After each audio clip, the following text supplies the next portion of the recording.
Hi students, ഇന്ന് നമ്മൾ പഠിക്കാൻ പോകുന്നത് പേജ് നമ്പർ 91 ക്വസ്റ്റ്യൻ നമ്പർ 1 ആണ്.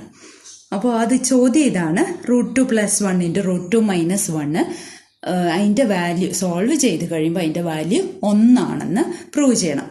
അതേപോലെ 1/√2 - 1ഉം 1/√2 + 1ഉം ഇതിനെ രണ്ടിനെയും 2 ഡെസിമൽ പ്ലേസിൽ, അതായത് 2 ദശാംശ സ്ഥാനം കണക്കാക്കി നമുക്ക് ചെയ്യുകയും ചെയ്യണം.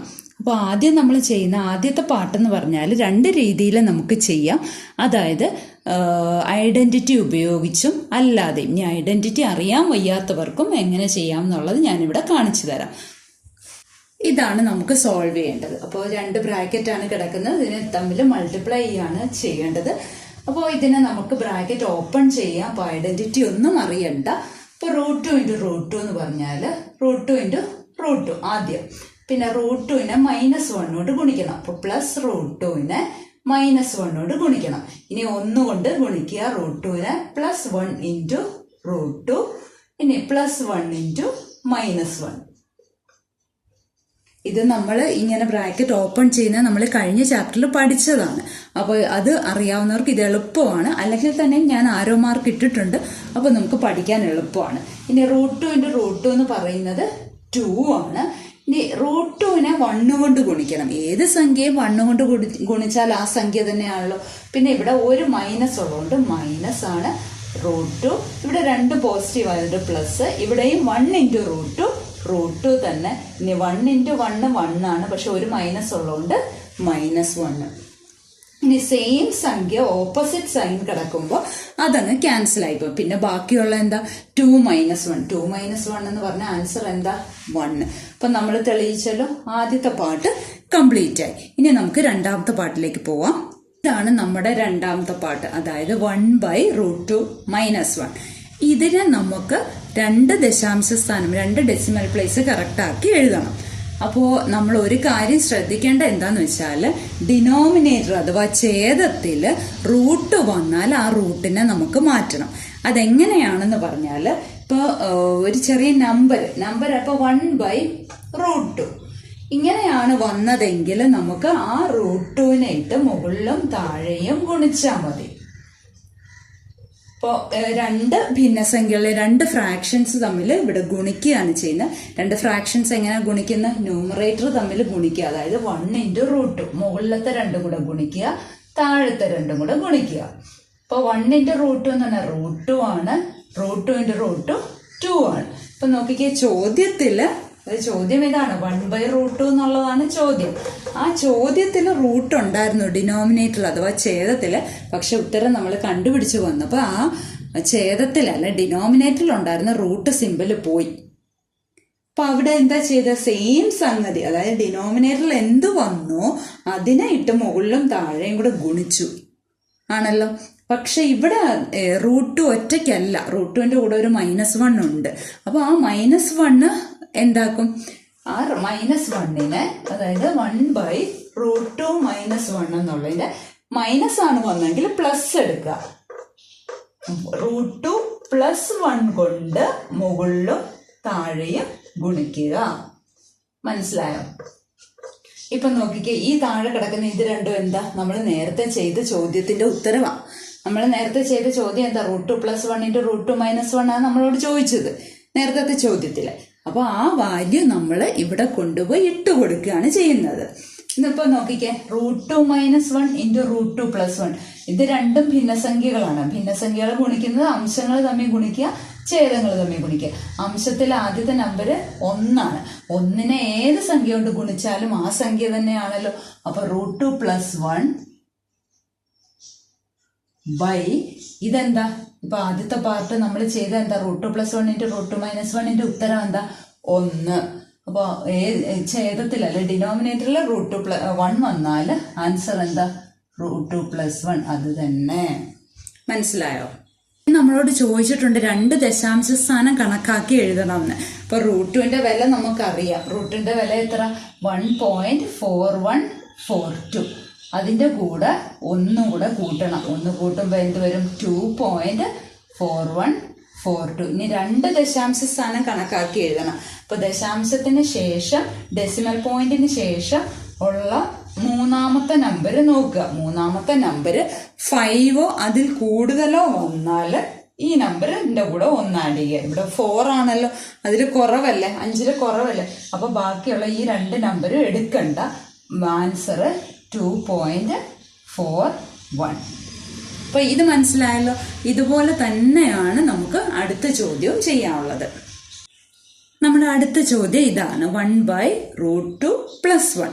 നേരത്തെ ചോദ്യത്തിൽ ഞാൻ പറഞ്ഞിരുന്നു, ഡിനോമിനേറ്ററിൽ അഥവാ ഛേദത്തിൽ റൂട്ട് വന്നാൽ ആ റൂട്ടിനെ കളയണം. നമുക്ക് വെറുതെ കളയാൻ പറ്റത്തില്ല. ആ റൂട്ട് ഒറ്റയ്ക്കല്ല, അതിൻ്റെ കൂടെ ഒരു +1 ഉണ്ട്. അപ്പോൾ √2 + 1 വന്നാൽ എന്തുകൊണ്ട് ഗുണിക്കുകയും ഹരിക്കുകയും ചെയ്യണം? √2 - 1 കൊണ്ട് ഗുണിക്കുകയും ഹരിക്കുകയും ചെയ്യുക. അതായത് 1/√2 + 1നെ √2 - 1 കൊണ്ട് ഗുണിക്കുകയും ഹരിക്കുകയും ചെയ്യുക. സെയിം കൊണ്ടേ ഉള്ളു ഗുണിക്കുകയും ഹരിക്കുകയും ചെയ്യാവുള്ളൂ, അല്ലെങ്കിൽ നമുക്ക് നമ്മുടെ ചോദ്യം മാറിപ്പോവും. അപ്പോൾ ഇനി ഇവിടെ അംശങ്ങൾ തമ്മിൽ ഗുണിക്കുക. 1 × √2 - 1. 1നെ ഏത് സംഖ്യ കൊണ്ട് ഗുണിച്ചാലും ആ സംഖ്യ തന്നെയാണ്. ഇപ്പൊ √2 - 1 √2 + 1 × √2 - 1. അതാണ് ഈ ചോദ്യത്തിന്റെ ഒന്നാമത്തെ പാർട്ട്. ഒന്നാമത്തെ പാർട്ടിന്റെ ആൻസർ എന്താ? 1 ആണ്. അപ്പോൾ ഇതെന്താ? ഡിനോമിനേറ്ററിലെ ഛേദത്തിൽ 1 വന്നാൽ ഉത്തരം സെയിം തന്നെ, √2 - 1. ഇനി √2ന്റെ വില നമുക്കറിയാമല്ലോ, 1.4142. അതിൽ നിന്ന് 1 കുറയ്ക്കുക. അപ്പോൾ എന്ത് വന്നു? 0.4142. പക്ഷെ നമുക്ക് 2 ചിഹ്നം ദശാംശ സ്ഥാനം കൃത്യമാക്കി എഴുതണം. അപ്പോൾ ഇവിടെ നിന്ന് ഇങ്ങോട്ടുള്ളത് കട്ട് ചെയ്യും, കാരണം ഇത് 4 ആണ്. 5 5ൽ കൂടുതലോ വന്നാലാണ് നമ്മളിവിടെ ആഡ് ചെയ്യേണ്ടത്. അപ്പോൾ ആൻസർ എന്താണ്? 0.41. നമ്മൾ പഠിക്കാൻ പോകുന്നത് പേജ് നമ്പർ 91 ക്വസ്റ്റ്യൻ നമ്പർ 2 ആണ്. അതായത് ഇവിടെ ഫിഗർ തന്നിട്ടുണ്ട്. ചിത്രത്തിൽ ഒരു ഇക്വിലാറ്ററൽ ട്രയാങ്കിൾ അഥവാ സമഭുജ ത്രികോണമാണ്. ആ സമഭുജ ത്രികോണത്തിൻ്റെ ഉയരം അഥവാ ഹൈറ്റ് 4 സെൻറ്റിമീറ്റർ തന്നിട്ടുണ്ട്. അങ്ങനാണെങ്കിൽ അതിൻ്റെ സൈഡ് ലെങ്ത്, വശങ്ങളുടെ നീളമാണ് നമുക്ക് കണ്ടുപിടിക്കേണ്ടത്. അപ്പോൾ ഇവിടെ ആകെ നമുക്ക് തന്നിരിക്കുന്ന ഹൈറ്റ് മാത്രമേ ഉള്ളൂ.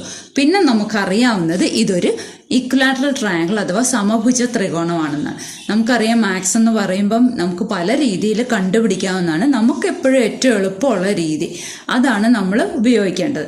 ഇനി ഇതിവിടെ 2 രീതിയിൽ കാണാം എന്ന് പറഞ്ഞത്, ഒക്കെ ഇട്ട് സമഭുജ ത്രികോണമാണ്, അപ്പോൾ എല്ലാ വശത്തിനും എക്സ് കൊടുക്കാം, എന്നിട്ട് കണ്ടുപിടിക്കാം. പൈതഗോറസ് സിദ്ധാന്തം അതോ പൈതഗോറസ് തിയറം ഒക്കെ ഉപയോഗിച്ചിട്ട് നമുക്ക് കണ്ടുപിടിക്കാം.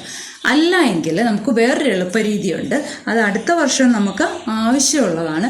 ഇപ്പോൾ ഇവിടുത്തെ നോക്കിക്കേ, ഈ ഒരു ട്രയാങ്കിൾ ഞാനിവിടെ ഫിഗർ വരച്ചിട്ടുണ്ട്. ഇക്വിലാറ്ററൽ ട്രയാങ്കിൾ സമഭുജ ത്രികോണം വരച്ചിട്ടുണ്ട്. അതിൻ്റെ മുകളിൽ നിന്ന്, അതായത് ABC എന്ന് ഞാൻ പേര് കൊടുക്കുക. ഈ ABCയിൽ നിന്ന് Aയിൽ നിന്ന് ഹൈറ്റ് വരച്ചു. അപ്പോൾ ആ AD എന്നാണ് അതിന് പേര് കൊടുത്തത്. അപ്പോൾ ആ ഹൈറ്റ് എന്ന് പറയുന്നത് ഈ ഇക്വിലാറ്ററൽ ട്രയാങ്കിളിന് 2 തുല്യ ട്രയാങ്കിളായിട്ട്, റൈറ്റ് ട്രയാങ്കിളായിട്ട് മാറ്റുക, മട്ട ത്രികോണങ്ങളാക്കി മുറിച്ചു. പിന്നെ നമുക്കറിയാവുന്നത് വശങ്ങളെല്ലാം തുല്യമാണല്ലോ, പിന്നെ കോണുകളും തുല്യമാണ്. ഒരു സമഭുജ ത്രികോണം അഥവാ ഒരു ഇക്വിലാറ്ററൽ ട്രയാങ്കിളിന്റെ എല്ലാ ആംഗിളും 60 ഡിഗ്രിയാണ്. അപ്പോൾ ഞാൻ ഈ ട്രയാങ്കിൾ എടുക്കുകയാണ്, അതായത് ഇവിടെ എത്ര വന്നു? 60 വന്നു. അങ്ങനെ ആവുമ്പോൾ ഇത്രയും മാത്രം എത്ര വരും? 30 വരും. അപ്പോൾ ഒരു മട്ടത്രികോണം അഥവാ റൈറ്റ് ട്രയാങ്കിളിലെ 3 കോണുകളുടെ അളവാണ്, 3 ആംഗിളിന്റെ അളവാണ് 30, 60, 90.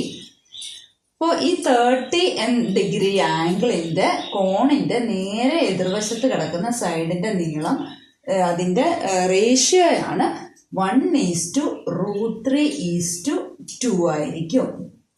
അതായത് 30 എന്ന് പറയുന്ന കോണിന്റെ നേരെ എതിർവശത്ത് കിടക്കുന്നതിന്റെ നീളം 1 ആണെങ്കിൽ 90ന്റെ നേരെ എതിർവശത്ത് കിടക്കുന്നതിന്റെ നീളം, 90 ഇതാണല്ലോ, 90ന്റെ നേരെ എതിർവശത്ത് കിടക്കുന്നതിന്റെ നീളം 2 ആയിരിക്കും. അതായത് ഇതിന്റെ നേരെ ഇരട്ടിയായിരിക്കും. പിന്നെ നടുക്കുള്ളതോ, ഇവിടെ 1 ആണെങ്കിൽ ഇവിടെ 1√3. മനസ്സിലായോ? ഇവിടെ 5 ആണെങ്കിലോ 5√3 വരും. അപ്പൊ നമുക്കിവിടെ തന്നിരിക്കുന്നത് എന്താ? ആ ഉയരം, ഹൈറ്റ് ആണല്ലോ. ഹൈറ്റ് എത്ര? 4 സെന്റിമീറ്റർ. അത് ഈ 60 ഡിഗ്രിയുടെ നേരെ എതിർവശത്താണല്ലോ കിടക്കുന്നത്. അപ്പൊ 60 ഡിഗ്രിയുടെ നേരെ താഴെ നമുക്ക് 4 എന്ന് എഴുതാം. അപ്പോൾ ഇവിടെ √3 ഉണ്ടായിരുന്നു, പക്ഷെ നമുക്ക് ഇവിടെ √1 ഇല്ല. അപ്പൊ നമ്മൾ എന്താ ചെയ്യേണ്ടതെന്ന് പറഞ്ഞാൽ ഇവിടെ എക്സ് എന്ന് എടുക്കുക. എക്സ് ആണെങ്കിൽ ഇവിടെ x√3 ആയിരിക്കും. ഇവിടെ 1 ആണെങ്കിൽ 1√3 എന്ന് പറഞ്ഞല്ലോ. ഇവിടെ 5 ആണെങ്കിൽ 5√3 ഇവിടെ വരും. അപ്പൊ ഇവിടെ എക്സ് ആണെങ്കിൽ x√3 വരും. അപ്പൊ x√3യുടെ വിലയല്ലേ ഇപ്പൊ ഞാൻ ഇട്ട് കൊടുത്ത 4. അപ്പൊ x√3 4 ആണെങ്കിൽ എക്സിന്റെ വില എന്ത് വരും? 4/√3. അപ്പൊ എക്സിന്റെ വില എവിടെ എഴുതട്ടെ? 30ന്റെ നേരെ എതിർവശത്ത് 4/√3. ഇനി 30ന്റെ നേരെ എതിർവശത്ത് എത്രയാണോ വരുന്നത് അതിന്റെ നേരെ ഇരട്ടിയല്ലേ 90ന്റെ എതിർവശത്ത്. അപ്പൊ 4/√3യുടെ നേരെ ഇരട്ടിയാണ് 8/√3. ഇനി നോക്കിക്കേ, ഇനി നമ്മുടെ പടത്തിലേക്ക് നോക്കാം. അപ്പോൾ ഇവിടെ 1 ആണെങ്കിൽ 2 എന്ന് ഞാൻ പറഞ്ഞു. പക്ഷെ ഇവിടെ എന്താ, നമുക്ക് 90ന്റെ നേരെ എതിർവശത്ത് എത്ര കിട്ടി? 90ന്റെ നേരെ എതിർവശത്ത് 8/√3 എന്ന് കിട്ടി. അതായത് ഇതൊരു ഇക്വിലാറ്ററൽ ട്രയാങ്കിൾ ആണല്ലോ. ആ ഇക്വിലാറ്ററൽ ട്രയാങ്കിളിന്റെ ഒരു സൈഡിന്റെ ലെങ്ത് അല്ലേ 8/√3 കിട്ടിയത്. അല്ലെങ്കിൽ ആ ഇക്വിലാറ്ററൽ ട്രയാങ്കിളിന്റെ എല്ലാ സൈഡും 8/√3 ആണ്. ഇനി സൈഡ് ലെങ്ത് 8/√3 നമുക്ക് കിട്ടി. സൈഡ് 8/√3 എന്ന് കിട്ടി. പക്ഷെ ഇപ്പൊ നമ്മൾ പഠിച്ചതേ ഉള്ളൂ, കഴിഞ്ഞ വീഡിയോയിൽ നമ്മൾ പഠിച്ചതേ ഉള്ളൂ, ഡിനോമിനേറ്ററിൽ റൂട്ട് വരാൻ പറ്റത്തില്ല. അപ്പൊ താഴെയുള്ള ആ നമ്പറിന് ഇട്ട് മുകളിലും താഴെയും ഒന്നും കൂടെ ഗുണിക്കുക. അപ്പൊ എന്ത് വന്നു? 8 × √3 8√3 ഡിവൈഡഡ് ബൈ √3 × √3 എന്താ? 3 എന്ന് കിട്ടി. ഇനി നമുക്ക് ആ √3യുടെ വില ഇട്ട് കൊടുത്താൽ പോരെ, ഡെസിമൽ ആയിട്ട് ആൻസർ കിട്ടുമല്ലോ. നമുക്കറിയാം √3യുടെ വാല്യൂ 1.732 ആണെന്ന്. അപ്പോൾ അതിട്ട് മൾട്ടിപ്ലൈ ചെയ്യുക. അതായത് 8 × 1.732. 8 2s are 16, remainder 1, 8 3s are 24 plus 1 25, remainder 2, 8 7s are 56, 58, 5 remainder, 8 plus 5 13. ഇനി നമുക്ക് ഇതിനെ 3 കൊണ്ട് ഡിവൈഡ് ചെയ്യണം. 13/3 എത്ര പ്രാവശ്യമാണ്? 4 times. റിമൈൻഡർ 1. ഇപ്പോൾ 18 വന്ന് 18നകത്ത് 6 times. റിമൈൻഡർ ഇല്ല. 5നകത്ത് 1 time. റിമൈൻഡർ 2. 26നകത്ത് 8 times. ഇപ്പോൾ 4.618 എക്സെട്ര ഉണ്ട്. ഇനി ഇതിനെ നമുക്കറിയാം ഇവിടെ ക്വസ്റ്റ്യനിൽ സെന്റിമീറ്റർ ആണ് കിടക്കുന്നതെന്ന് അറിയാം. അപ്പോൾ ഇത് ഇത്രയും സെന്റിമീറ്റർ അല്ലെങ്കിൽ എന്ത് എഴുതാം? 4 സെന്റിമീറ്റർ 6 millimeter എന്ന് എഴുതാം. കാരണം മില്ലിമീറ്ററിൽ നമുക്ക് ഒരു ഡിജിറ്റേ വരത്തുള്ളൂ. അപ്പോൾ ആദ്യത്തെ ഡിജിറ്റ് മാത്രം എടുത്താൽ മതി.